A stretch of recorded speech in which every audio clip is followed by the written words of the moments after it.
Camille Lacour face au burn-out. Dans une chute libre, les terribles souvenirs du champion du monde.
À vous ce lundi 10 avril. Durant cette période, Camille Lacour avait l'impression de tomber. J'étais dans une chute libre incessante, s'est rappelé l'ancien nageur, qui a pris sa retraite en 2017 après de longues années passées dans les bassins.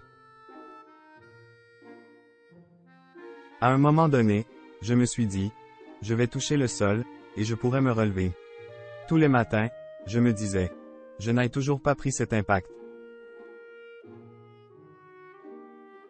A-t-il encore confié sur l'antenne de France 5? À force de sombre dans le burn-out, Camille Lacour a eu besoin d'un électrochoc que lui seul pouvait se donner. J'ai compris à un moment que c'était moi qui devais me le provoquer. Que je devais décider quand toucher le sol pour pouvoir me relever.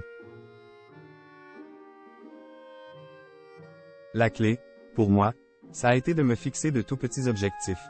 Me raser la barbe, me laver, manger à heure fixe. C'est souvenu Camille Lacour, qui a réussi à se sortir de cette période compliquée.